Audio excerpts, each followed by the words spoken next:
Hey guys, it's annekkipu again, back with another video. The day when I'm recording this video is actually the last day of the Irodori Festival in Inazuma, which introduced us to some unique character interactions, activities and gorgeous decorations of the Rito Island. I was excited for the festival back when I first watched the 2.6 livestream, but now that it's officially over, I can't say I'm satisfied with the event, and here's why. The main story was unnecessarily loaded with dialogues. However's can definitely make tangled stories that keep us waiting for the next chapter, although with the Irodori Festival it wasn't the case.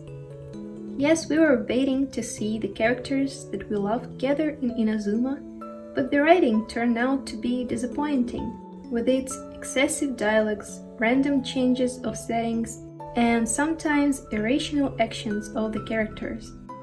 Everything leads to Scaramouche. At this point in the game, no other antagonist was overused as much as Scaramouche. Signora, who we first met in Mondstadt, was framed by the balladeer in Inazuma. Child, the main cause of the problems in Liyue, is actually on the neutral side, as we learn in the Labyrinth Warriors event. If we look closer at the power balance in the game right now, the antagonist side is represented by a question mark in the Abyss, question mark in the Fatui, as we haven't actually met any other Harbingers, nor did we get any updates on this organization's whereabouts, and Scaramouche, who is now plotting and scheming on his own. Since the Irodori Festival is a limited time event, I'd much rather see some unique story that happened to Kaedehara clan, but Hoyoverse decided to utilize Kazuha's story as another prequel to our long-awaited meeting with Scaramouche. We didn't see any new sides of the characters. Aside from the cute story of Klee meeting Yoimiya, none of the characters were presented from a new side. We already knew Sarah was a fan of Raiden Shogun. We were aware of the dynamic between Ayato and Yayamiko. Kazuha and Albedo were their regular selves. It was entertaining to watch Shincho suffer from his poor life decisions. But unlike some past events that gave us unforgettable interactions between the characters, the Irodori Festival didn't show us anything worth remembering. Side note, I find the friendship of Klee and Iwao cuter than the rest of the event.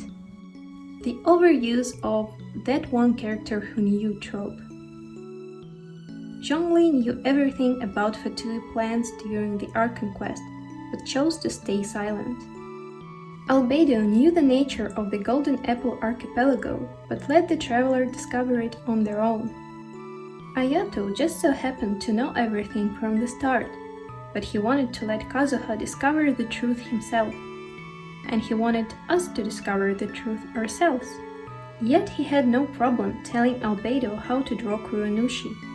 This trope becomes not only boring, but enraging over the time, as instead of cooperating with us, the characters leave us in the dark for merely no reason.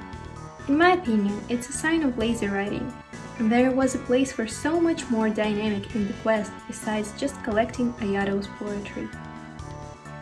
That is all I have to say about the Irodori Festival. Although visually appealing, it felt oddly empty, and these nice figurines would definitely help me feel so much better if only Serenity Pod wasn't undergoing maintenance. Jokes aside, I loved that Hoyoverse gave us these memorable items, and I wish we would get more of small mementos like that from now on.